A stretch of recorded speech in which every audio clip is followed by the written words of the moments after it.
பர்திமேயு சுவிசேஷ ஊழியங்கள் வழங்கும் நற்செய்தி நேரம். தேவ செய்தி பாஸ்டர் ஆர். அகஸ்டின். இந்த நாளில் உங்களோடு நான் பேசி வருகிறேன். ஒரு சிறு தவறு ஒரு மனிதன் அடைய வேண்டிய இலக்கை தடுத்து விடுகிறது. பவுல் தன் வாழ்க்கையில சொன்னானே, 2 தீமோத்தேயு 4:7, நல்ல போராட்டத்தை போராடினேன், ஓட்டத்தை முடித்தேன், விசுவாசத்தை காத்துக்கொண்டேன், நீதியின் கிரீடத்தை எனக்கு வைத்திருக்கிறார் என்று சொன்னானே. ஐயா, தேவனிடத்தில் அன்பு கூறுகிறவருக்கு அவர் தமது வாக்குத்தத்தம் பண்ணினவர் அந்த ஜீவ கிரீடத்தை தருவார் என்று எழுதப்பட்டிருக்கிறதே. வெளிப்படுத்தல் 3:11, உன் கிரீடத்தை ஒருவனும் எடுத்துக்கொள்ளாதபடிக்கு உனக்குள்ளதை பற்றி கொண்டிரு என்று பிலடெல்பியா சபைக்கு எழுதப்பட்டிருக்கிறதே. மரண பரியந்த உண்மையாயிரு, அப்பொழுது ஜீவ கிரீடத்தை தருவேன் என்று வெளிப்படுத்தல் 2:10 வாசிக்கிறோமே. அந்தப்படி கிரீடத்தை வேண்டாம், தனக்கு கொடுக்க போற அந்த தேசத்தை அத்தனை பாடுபட்டு நடந்து வந்தாங்களே. என்ன நடந்து வந்தாங்க? எல்லாம் திரும்பிக்கங்க. அப்போஸ்தலர் 7:22, செங்கடலை கடந்து செல்வே, யோர்தானை மிதித்து நடப்பே, செங்கடலை கடந்து செல்வே, யோர்தானை மிதித்து நடப்பே, எரிகோவை சுற்றி வருவே, எரிகோவை சுற்றி வருவே, ஏகாலம் ஊதி ஜெபிப்பே, ஏகாலம் ஊதி ஜெபிப்பே. விடுதலை நாயகன் வெற்றியை தருகிறார், எனக்குள்ளே இருக்கிறார், என்ன ஆனந்தம்.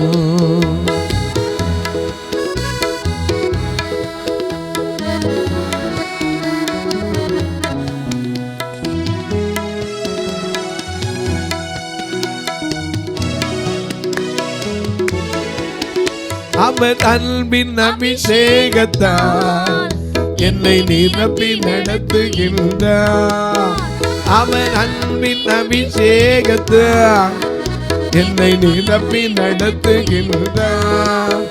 சாத்தானின் வலிமை வெல்லே, சாத்தானின் வலிமை வெல்லே, அதிகாரம் எனக்கு தந்தார், அதிகாரம் எனக்கு தந்தார். விடுதலை நாயகன் வெற்றியை தருகிறார், எனக்குள்ளே இருக்கிறார், என்ன ஆனந்தம்.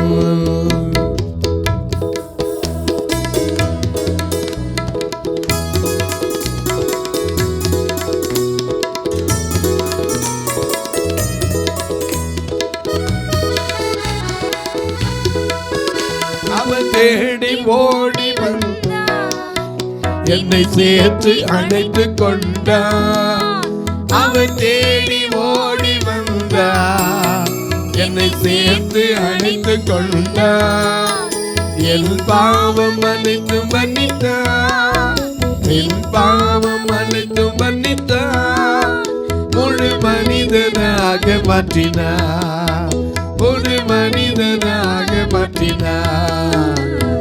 விடுதலை நாயகன் வெற்றியை தருகிறார், எனக்குள்ளே இருக்கிறார், என்ன ஆனந்தம், ஆகா என்ன ஆனந்தம், ஆகா என்ன ஆனந்தம்.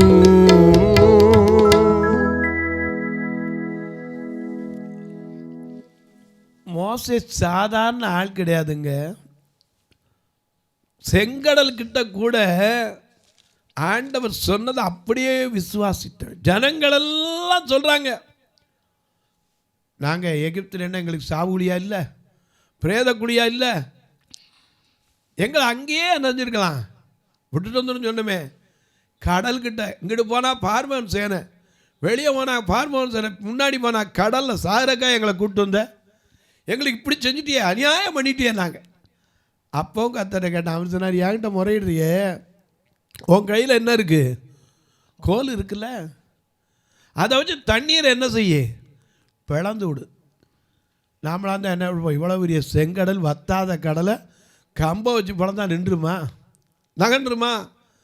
உடனே அவன் சொன்னான், போய் கடலை வைக்கிறதுக்கு முன்னாடியே, இன்றைக்கு பார்க்குற எகிப்தியனை நீ ஒருபோதும் நீங்கள் பார்க்க போகிறதே கிடையாது, இதுதான் கடைசி நாள் தான். அவ்வளவு விசுவாசத்தில் வல்லவன் எனக்கு கண்பானவளே.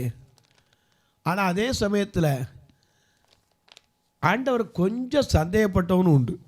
எண்ணாகமத்திலே மிக அழகாக எழுதப்பட்டிருக்கிறது. ஜனங்கள் எல்லாரும் என்ன சொன்னாங்க? நாங்கள் எகிப்தில் சாப்பிட்ட 11ஆம் அதிகாரத்தில் அவங்க சொன்னாங்க, எங்களுக்கு இறைச்சி கொடுப்பவர் யார்? நாங்கள் எகிப்தில் எல்லாம் தின்னோம், வெங்காயம், வெள்ளைப்பூண்டு, கீரை, கொமட்டிக்காய், வெள்ளரிக்காய் எல்லாம் தின்னோம், இங்கே எங்களை இப்படி கொண்டாந்துட்டேன்னா. அப்பவும் ஆண்டவர் சொன்னார், எப்பா கர்த்தருடைய கை குறுகியாக இருக்குன்னார். ஏன் தெரியுமா? மோசேக்கு ஒரு சந்தை, இத்தனை லட்சம் மக்களுக்கு எங்கேருந்து எடுத்துகிட்டு வருவார்? கொஞ்சம் மறந்துட்டான் அவர் யாருங்கிறத. அவர் யார்? சர்வ வல்லவே, சகலத்தையும் செய்ய வல்லவே. ஏன்னா ஜனங்கள் கேட்குறத பார்த்து, ஐயோ இங்கே வனாந்தரத்தில் எப்படி கிடைக்கும், கொண்டு வந்து கொடுக்கறதுக்கு எப்படி முடியும்? ஆண்டவர் சொல்றாரு, எப்பா கர்த்தருடைய கை குறுகியாப்பா போச்சு, ஆசீர்வதிக்கப்படாதபடிக்கு அவருடைய கரம் குறுகவில்லை, கேட்கக்கூடாதபடிக்கு அவருடைய செவி மந்தமாய்விடவில்லை. ஏசாயா எழுதுகிறான். ஆனால் இங்கே சொல்கிறாரு, என் கூட இருக்கிற எத்தனை லட்சம்? என்னாம 11ஆம் அதிகாரத்தை உட்கார்ந்து தியானம் பண்ணி பாருங்க. ஆண்டவர் அவங்க சொல்கிறாங்க, அவங்க என்ன சொல்கிறாங்க? ஆண்டவர் கொடுத்த ஆசீர்வாதத்தையே ஜனங்கள் வச்சு புலம்புறான். என்ன புலம்புறான்? இந்த மன்னாவை தவிர வேறொன்று எங்கள் கண்களுக்கு முன்னாடி இல்லையே, எங்கள் உள்ள என்ன செஞ்சிருச்சு? இப்பொழுது நம்முடைய உள்ளம் வாடி போகிறது இந்த மன்னாவை தவிர. ஏங்க இதுக்கு பெரிய ஈடு எதுங்க? நாம சொல்றோமே, இதற்கு ஈடு என்ன தருவேனா, இதற்கு ஈடு என்ன தருவேனா, இதற்கு ஈடு என்ன தருவேனா, இதற்கு ஈடு என்ன தருவேனா. தனிமையின் பாதையில் தகப்பனை உன் தோளில், தனிமையின் பாதையில் தகப்பனை உன் தோளில் சுமந்ததை நான் வரப்பேனோ, சுகந்ததை நான் வரப்பேனோ, சுமந்ததை நான் வரப்பேனோ, சுமந்ததை நான் வரப்பேனோ. எத்தனை அன்பு என்பே, எத்தனை பாசம் என்பே, எத்தனை அன்பு என்பே, எத்தனை பாசம் என்பே, இதற்கு ஈடு என்ன தருவேனா, இதற்கு ஈடு என்ன தருவேனா, இதற்கு ஈடு என்ன தருவேனா, இதற்கு ஈடு என்ன தருவேனா. வனாந்தரத்தில் காலையில் மன்னாவும் சாயந்தரமும் இறைச்சியும் வந்து குவியறதுக்கு என்ன தர முடியும் நம்மால்? நாம் இன்னைக்கு ராத்திரி 11 மணி ஆச்சுன்னு எவன் திறந்துருப்பாங்க கடை. ஆனால் ஆண்டவர் காலையில் எந்திரிக்கும் போது வானத்திலேருந்து உழைக்க வேண்டாம், கஷ்டப்பட வேண்டாம். ஏன்னா ஏற்கனவே பூமி சபிக்கப்பட்டு போச்சு, ஆதாம் தொடங்கி. ஏன்னா முள்ளும் குரக்கும் புறப்பிக்கிற பூமியில் சொல்கிறாரு, காலையில் மன்னா, சாயந்தரத்தில் இறைச்சி. ஆனால் மோசைக்கு என்ன தெரியுமா? இந்த ஜனங்கள் அழுகிறத பார்த்து அவன் டென்ஷன் ஆகி, எங்கேருந்து என் கூட இருக்கிறது 6 லட்சம் பேர், வரும்போது எத்தனை பேராக வந்தோம்? 76 பேராக தான் இங்கே வந்தாங்க. எகிப்துக்கு யாக்கோபோட வந்தவங்க 76 பேர். இன்னைக்கு பெருகி போச்சு, லட்சக்கணக்கில் இருக்க இவங்களுக்கு எப்படி? அப்பதான் அவர் கேட்கிறார், கர்த்தருடைய கை குறுகி இருக்கிறதோ, என் வார்த்தையின்படி நடக்குமோ நடவாதோ என்பது இப்பொழுது காண்பாய் என்று கர்த்தருடைய காற்றுக்கு கட்டளையிட்டார். உடனே அங்க பார்த்தீங்கன்னா நடந்து போனா இந்த பக்கம் அந்த பக்கம் அந்த பக்கம் இந்த பக்கம் எத்தனை 3 முழ உயரத்துக்கா? ஆமா, 2 முழ 2:31. வாசிங்க. அப்பொழுது கர்த்தரிடத்திலிருந்து புறப்பட்ட ஒரு காற்று, கர்த்தரிடத்திலிருந்து ஒரு காற்று புறப்பட்டது, சமுத்திரத்திலிருந்து காடைகளை அடித்து கொண்டு வந்து பாளையத்திலும் பாளையத்தை சுற்றிலும் இந்த பக்கம் ஒரு நாள் பிரயாணம் மட்டும், ஒரு நாள் நடக்கிற அளவுக்கு அந்த பக்கம் ஒரு நாள் பிரயாணம் மட்டும் தரையின் மேல் 2 முழ உயரம் விழுந்து முழங்கிறது எவ்வளவு? இன்னைக்கு அளக்கும் பார்த்தீங்கன்னா இவ்வளவு இருந்து இது வரைக்கும் பூ அளக்கிறவங்க முளம் அளப்பாங்க. அவ்வளவு 2 முழ உயரத்துக்கு எங்க பார்த்தாலும் மிதிக்கிற இடமெல்லாம் என்ன இருந்துச்சு? காடைகள். இன்னைக்கு காடை தேடி போய் தான் பார்ப்பீங்க, எங்கேயாவது இடத்துல பொறிச்சு வச்சிருப்பாங்க காடை. அன்னைக்கு ஆண்டவர் கொண்டு வந்து குவிச்சு வச்சிருந்தார். அது எவ்வளவு? தின்னு மூக்கால தவிட்டி வர்ற வரைக்கும். இது அற்புதத்தெல்லாம் கண்ட மோசையா. ஆனா அவனுக்கு எத்தனை வேதனை வந்திருக்கும். ஐயா, நான் அந்த தரப்போற ஆசீர்வாதத்தை இதுவரைக்கும் தந்ததை பார்த்துட்டேன் ஐயா, நீங்கள் நடத்தி வந்ததை பார்த்துட்டேன், இப்போ கொடுக்க போகிற ஆசீர்வாதம் அப்போ எவ்வளோ பெருசாக இருக்கும். கொஞ்சம் கற்பனை பண்ணி பாருங்கள். எக்ஸாம்பிளே எவ்வளோ இருந்துச்சு. அப்போது ஃபைனல் மேட்ச் எப்படி இருக்கும் கேட்குறான். அந்த கிளீவனோனையும் அந்த கானானையும் அந்த நல்ல தேசத்தையும் நல்ல மலையை பார்க்கும்படி எனக்கு உத்தரவு தர வேண்டும், அனுமதி கேட்குறான். ஆனால் அவர் சொல்கிறாரு, நோ நோ, நீ என்ன செய்ய முடியாது, போக முடியாது. எதனால? காரணம் என்ன? எனக்கு கண்பான அவனுக்குள்ளே என்ன தவறு இருந்துச்சு? ஆனால் அவன் சொன்னான், ஜனங்கள் நிமித்தம். சும்மா ஒரு மனுஷன் பேச மாட்டான், தேவனுடைய மனுஷன். உங்கள் நிமித்தம் கர்த்தர் என்மேல் கோபம் கொண்டு, உபாகமத்தில் வாசிக்கிறோம், கர்த்தரோ உங்கள் நிமித்தம் என் மேல் கோபம் கொண்டு எனக்கு செவி கொடாமல் என்னை நோக்கி போதும் இனி இந்த காரியத்தை குறித்து ஒரு காலத்துல மோசே பேச ஆண்டவர் கேட்டுக்கொண்டிருந்தார். மோசே பேசினான். அந்த கிட்ட வந்த காட்சி அக்கினியிலிருந்து பேசின சத்தத்தை கேட்டு கூப்பிட்ட உடனே ஓடி போய் பக்கத்தில் நின்னா, மோசே மோசேன்னு கூப்பிட்டார். நீ நிற்கிற பூமி பரிசுத்த பூமி, நான் எதுக்காக பூமிக்கு வந்திருக்கேன், இறங்கி வந்திருக்கேன், இந்த ஜனத்தினுடைய வேதனை நீக்குவதற்கு உபத்திரவத்தை பார்த்திருக்கிறேன், கேட்டு இருக்கிறேன், அவர்களை நீக்குவதற்காகவே வந்தேன், உன்னை அதற்கு தான் தெரிந்து கொண்டேன்னு சொன்னவர் இப்போ அதே மோசையை பார்த்து போதும், நிறுத்து, போதும், இனி இதை பற்றி என்ன செய்ய வேண்டாம், பேச வேண்டாம், நீ போய் என்ன செய்ய, ஏறி இந்த நான் கொடுக்க போகிற ஆசீர்வாதத்தை கண்ணால் பாருங்க. ஏன்னா 2 ராஜாக்கள் 7ஆம் அதிகாரத்தில் ஆண்டவருடைய வார்த்தை வந்துச்சு. என்ன வார்த்தை? நாளை இந்நேரத்திலே சமாரியாவின் வாசலிலே ஒரு மரக்கால் கோதுமை ஒரு சேக்கலுக்கு 2 மரக்கால் வார்கோதுமை ஒரு சேக்கலுக்கும் விற்கப்படும் என்று கர்த்தர் சொல்லுகிறார் என்று சொன்னான்.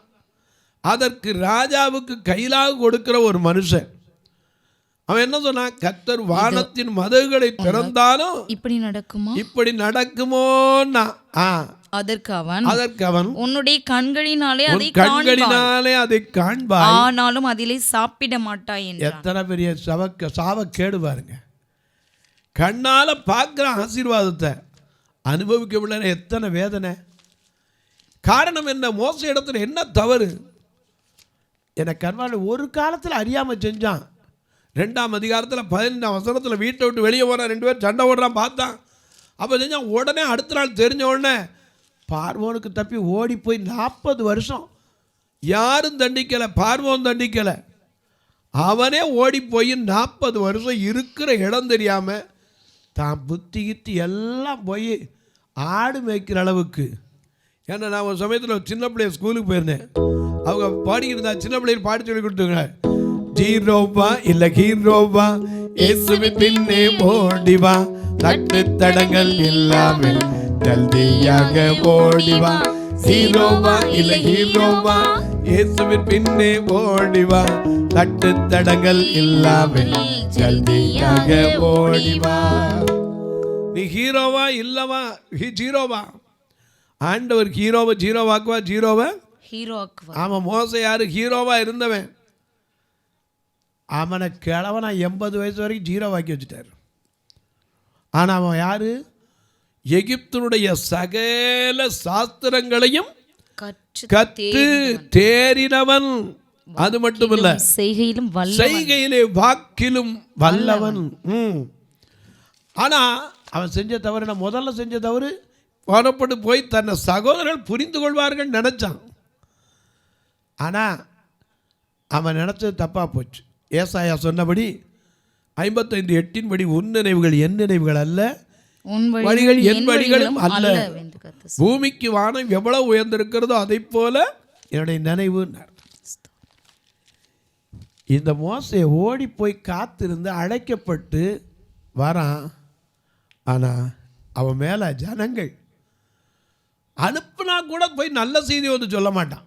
என்னாகமத்தில் 13ஆம் அதிகாரத்தில் பார்க்கிறோம், 12 கோத்திரங்களை அனுப்புகிறான். போயிட்டு வந்தாலும் எப்புனேயின் மகன் காலேபு, யோசுவாவும் தவிர மீது எல்லாரும் என்ன சொன்னாங்க?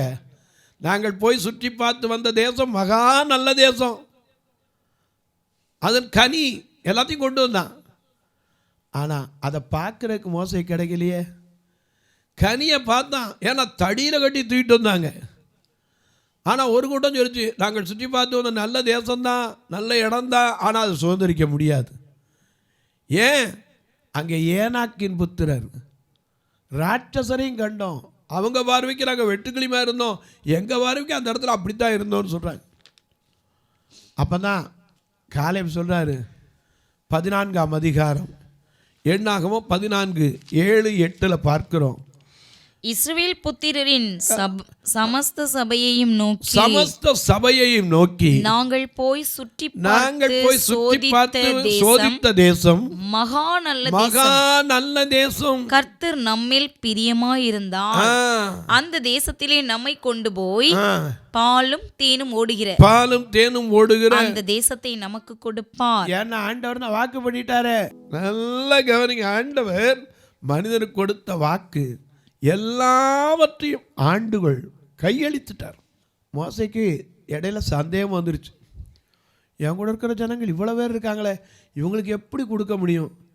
அப்போ தான் சொல்றாரு, எப்பா இது வரைக்கும் பார்த்துருக்கிய, இப்போ தெரிஞ்சுக்கோ, கர்த்தருடைய கை குறுகி இருக்கா. ஒரு காற்றை அனுப்பினார், பாளையம் முழுவதையும் நிரப்பிடுச்சு. அத்தனை பேரும் சாப்பிட்டு மீதமுள்ள மூக்கால வர்ற வரைக்கும் தின்னுதிரிச்சான். இவ்வளவு அற்புதத்தை கண்ட மோசைக்கு நியாயமாக சொல்லுங்க, ஆசை இருக்குமா இருக்காதா? அந்த கானானை பார்க்கணுன்னு, ஆண்டவர் கொடுக்க போகிற அந்த நல்ல இடத்த பார்க்கணுன்னு ஆசை இருக்குமா இருக்காதா? எத்தனை ஆசையோடு கேட்டிருப்பான். ஆண்டவர் அந்த விஷயத்தில் டக்குன்னு போச்சுன்னா, போதும் இனிமேல் இதை பற்றி நீ பேச வேண்டாம், போய் பார். ஆனால் நீ இந்த யோர்தானை கடந்து போக போகிறது கிடையாது, அவ்வளோதான். என்ன காரணம்? திரும்ப எண்ணாகமத்துக்கு வாங்க, 20ஆம் அதிகாரம் 1 வசனத்திலிருந்து இப்போ வாசிங்க. மிக அழகா நமக்கு எழுதி வைத்திருக்கிறார். இஸ்ரவேல் புத்திரரின் சபையார் எல்லாரும் எண்ணாகமம் 20ஆம் அதிகாரம் 1-2 வசனம். முதலாம் மாதத்தில் சீன் வனாந்தரத்திலே சேர்ந்து ஜனங்கள் காதேசிலே தங்கி இருக்கையில் மிரியாம் மரணமடைந்து அடக்கப்பட்டாள். ஜனங்களுக்கு தண்ணீர் இல்லாத, அங்க பிரச்சனை வேற ஒண்ணும் கிடையாது, தண்ணீர் இல்லை. அப்பொழுது அவர்கள் மோசேக்கும் ஆரோனுக்கும் விரோதமாக கூட்டம் கூடினார்கள். ஜனங்கள் மோசேயோட வாக்குவாதம் பண்ணி எங்கள் சகோதரர் கர்த்தருடைய சந்நிதியில் மாண்ட போது நாங்களும் அவர்களோடு கூட செத்து போனோமா நலமாயிருக்கும், நாங்களும் எங்கள் மிருகங்களும் எங்கே சாகும்படி நீங்கள் கர்த்தரின் சபையை இந்த வனாந்தரத்திலே கொண்டு வந்தது என்ன? என்ன நாங்கள் வனாந்தரத்துல போய் ஆராதிக்கணும் சொன்னியா? அதுதானாப்பா இது? இப்படி கொண்டாந்துட்டே நாங்க விதைப்பும் அத்திமரமும் திராட்சை செடியும் மாதுளை செடியும் குடிக்க தண்ணீரும் இல்லாத இந்த கெட்ட இடத்தில் எங்களை கொண்டு வரும்படி நீங்கள் எங்களை எகிப்திலிருந்து புறப்பட பண்ணினது என்ன என்றார்கள். என்ன அவனா புறப்பட பண்ணினா? கர்த்தர்ல புறப்பட பண்ணினான். அப்பொழுது மோசேயும் ஆரோனும் சபையாரை விட்டு ஆசரிப்பு கூடார வாசலில் போய் முகங்குப்புற விழுந்தார்கள். கர்த்தருடைய மகிமை அவர்களுக்கு காணப்பட்டது. கர்த்தர் மோசேயை நோக்கி, நீ கோலை எடுத்துக்கொண்டு நீயும் உன் சகோதரனாகிய ஆரோனும் சபையாரை கூடி வரச் செய்து எல்லாரையும் கூட சொல்லு. அவர்கள் கண்களுக்கு முன்னே கண்மலையை பார்த்து பேசுங்கள். அப்பொழுது அது தன்னிடத்தில் உள்ள தண்ணீரை கொடுக்கும்.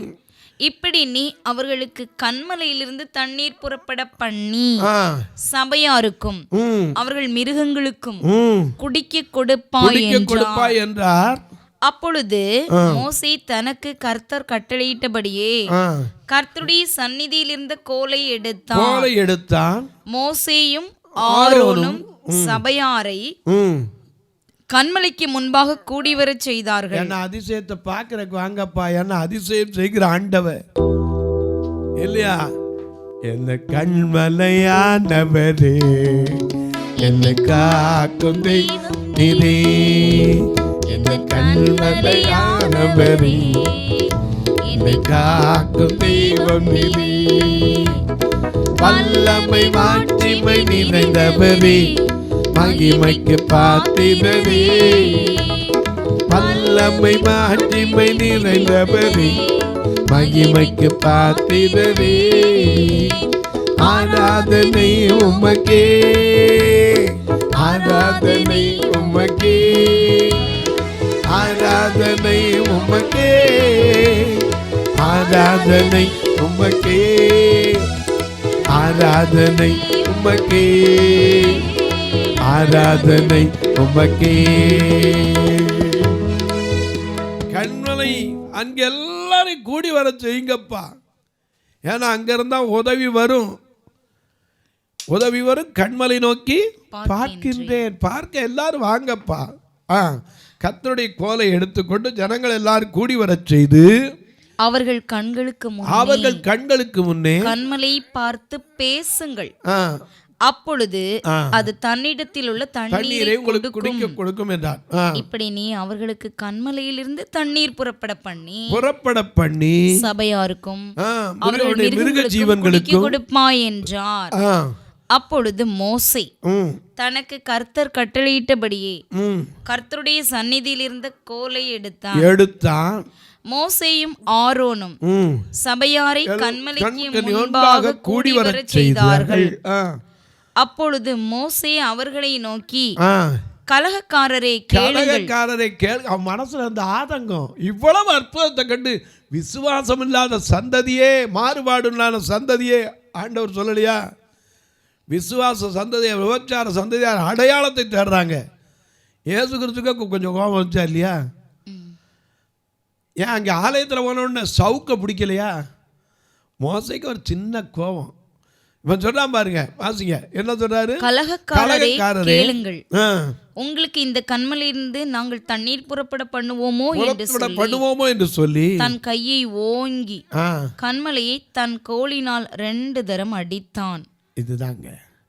இதுதாங்க மோசேக்கு பார்க்க முடியாம போனதுக்கு காரணம். எவ்வளவு பெரிய ஞானியும் யோபு 32:9 எலிகு சொன்னபடி பெரியோரெல்லாம் ஞானிகள் அல்ல, முதியவர்கள் எல்லாம் நீதியை அறிந்தவர்களும் அல்ல. தொலைக்காட்சி பார்க்கிற என் அன்பு மக்களே, ஒரு சிறு தவறு நம்முடைய கடைசி நேரத்தில் வந்து நின்றக்கூடாது. ஆண்டவர்கிட்ட கேட்டு இப்பமே மன்றாடி எங்கள் காரியங்களெல்லாம் இடத்துல சொல்லி குறைவுகளெல்லாம் அறிக்கையிடுற சுவாமி. வேதம் சொல்லு, தன் பாவங்களை அறிக்கையிட்டால் எல்லா அநியாயத்தை நீக்கி நம்மை சுத்திகரிக்க அவர் உண்மையும் நீதி உள்ளவராய் இருக்கிறார் என்று யோவான்ல வாசிக்கிறோம். தொலைக்காட்சி பார்க்கிறதோட விட்டுறாம ஒரு வார்த்தை ஜெபம் பண்றீங்களா? இந்த நிகழ்ச்சி தொடர்ந்து வருவதற்கான தேவைகள் சந்திக்கப்படணும். எப்பமாவது மதுரைக்கோ திருநெல்வேலிக்கோ வந்தீங்கன்னா வாங்க. எங்கள் சபையும் வந்து பாருங்கள் 2 கண்ணுதிராக ஏதோ தொலைக்காட்சியை சொல்கிறோங்கிறக்கா நீ நம்ப வேண்டாம். ஏதோ ஒரு மேஜிக்காக நான் காட்டலை, வந்து பாருங்கள், தாராளமாக வாங்க. எனக்கும் செய்யலாம், ஒரு வீடியோ எடுத்து அவங்கள அப்படியே கையை பிடிச்சி விடுற மாதிரி அப்படியே கட்டி பிடிச்சி கொண்டு இறக்கி விடுற மாதிரி காட்டலாம். நான் அப்படி காட்டுறதில்ல. ஏன் தெரியுமா? கண்டு விசுவாசிக்கிறோட காணாமல் விசுவாசிக்கிறோம் பாக்கியவான்னு வேதமே சொல்லுது. நீங்கள் வந்து பாருங்கள். சேபாவின் ராஜஸ்வரி சாலமோனுடைய கீர்த்தியை கழிப்பட்டு போனால, நீங்கள் வந்து பாருங்கள். கர்த்தர் ஏவினா நீங்கள் தாங்கலாம், ஒரு நிகழ்ச்சி தாங்கலாம். உங்கள் பிறந்தநாள், திருமண நாள் போன்ற நல்ல நாட்களிலே ஒரு நான் உணவு கொடுக்க உதவலாம். இவங்களை கூட்டிகிட்டு வர்றதுக்கு ஒரு வேன் வாங்குற கூட உதவலாம். இத்தனை நாள் நான் பிரதமடி போன மாதம்தான் வேன் வாங்குறதுக்குன்னு ஒருத்தர் 5000 ரூபா ஃபஸ்ட்டு ஆரம்பித்து வைக்க வந்தார்.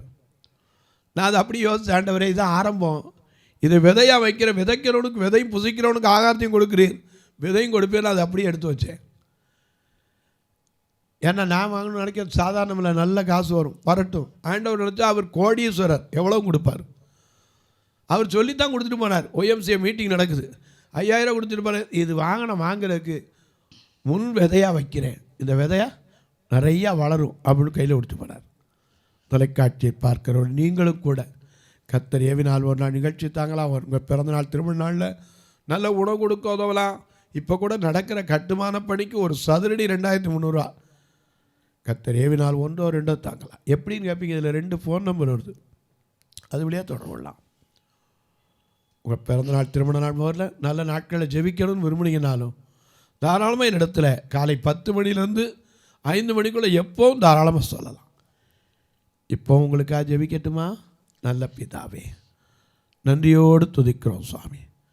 நாங்கள் இந்த உலகத்தில் இத்தனை வருஷ காலம் உண்மை நம்பி நிற்கிறோம். கடைசி நேரத்தில் நாங்கள் அது இழந்து போகாதபடிக்கு ஆண்டவர் எங்களுக்குள் இருக்கிற குறைவுகளை நிறைவாய் மாற்றும், எங்கள் குற்றங்களை மன்னியும். அன்றைக்கு மோசே கிடைத்தது போல அந்த கானானை பார்க்கிற பாக்கியம் இல்லை, அந்த ஏறி வருகிற பாக்கியமாவது எங்களுக்கு கிடைக்குமா? என் தேவன் உதவி செய்ய இறங்கி இந்த ஊழியத்தை தாங்குகிற, ஜெபிக்கிற, கொடுக்கிற எல்லா மக்களையும் ஆசீர்வதி. அவருடைய குடும்பத்தை ஆசீர்வதியும். தேர்வு எழுத போகிற பிள்ளைகளுக்காய் ஜெபிக்கிறேன். குறிப்பாக அரசு தேர்வு எழுதுகிற பிள்ளைகளுக்காய் ஜெபிக்கிறேன். பிறந்த நாள், திருமண நாளை நினைவு கூறுகிற பிள்ளைகளுக்காய் ஜெபிக்கிறேன். நோயிலே ஒருவேளை மருத்துவமனையில் படுத்துக்கொண்டு கேட்கிறவர்களாக கூட இருக்கலாம். ஒருவேளை தங்கள் வீட்டில் படுக்கையில் வாட்டர் பெட்லேயோ அல்லது ஏர் பெட்லேயோ படுத்துக்கிட்டு என் சரீரமெல்லாம் இந்த வேதனையாக இருக்கே, கர்த்தர் எனக்கு சுகம் தருவாரான்னு சொல்லி எத்தனை நாள் இப்படி இந்த வேதனையில் படுத்திருக்க போகிறேன்னு சொல்லி கண்ணீர் வடிக்கிற மக்களுக்காக ஜெபிக்கிறேன். ஒவ்வொருடைய கண்ணீர் கவலைகள் மாறட்டும். இயேசுவின் நாமத்தில் ஜெபிக்கிறேன் நல்ல பிதாவே, ஆமென், ஆமென். சபை ஆராதனை ஞாயிறு காலை 10 மணி முதல் 12 மணி வரை. இடம் பர்திமேயு சுவிசேஷ ஆலயம், அன்னை சத்யா நகர், இளமனூர் அஞ்சல், சக்கிமங்கலம் வழி, மதுரை மாவட்டம். பின்கோட் 625201 மற்றும் பர்திமேயு சுவிசேஷ ஜெப வீடு, flat number 107, Eden garden, Muthur, Tirunelveli. Pincode 627011. சிறப்பு உபவாச கூட்டம் ஒவ்வொரு மாதமும் 2வது சனிக்கிழமை காலை 10 மணி முதல் 1 மணி வரை நாகர்கோவில் YMCA ஹாலில் வைத்து நடைபெறுகிறது. மற்றும் ஒவ்வொரு மாதமும் 4வது சனிக்கிழமை காலை 10 மணி முதல் 1 மணி வரை திருநெல்வேலி புதிய பேருந்து நிலையம் அருகில் உள்ள கிரேஸ் ஹாலில் வைத்து நடைபெறுகிறது. எங்கள் எல்லா ஆராதனைகளிலும் கலந்து கொண்டு தேவனை மகிமைப்படுத்த அன்பாய் அழைக்கிறோம். உங்கள் உதாரத்துவமான காணிக்கைகளினால் இவ்வூழியத்தை தாங்க விரும்பினால் R. Augustine, account number 5021364331, IFSC code IDIB 000B066, Indian bank, BP Kulam, Madurai. GPay number 98421819117, BGM ministries மற்றும் 9442559772, பிளைண்ட் மினிஸ்ட்ரீஸ் அகஸ்டின். உங்கள் தொடர்புக்கு பாஸ்டர் R. அகஸ்டின், பர்திமேயு சுவிசேஷ ஊழியங்கள், நாகமலை, புதுக்கோட்டை, மதுரை 625019. தொலைபேசி எண்கள் 98421819117 மற்றும் 9442559772. கர்த்தர் தாமே உங்களை ஆசீர்வதிப்பாராக.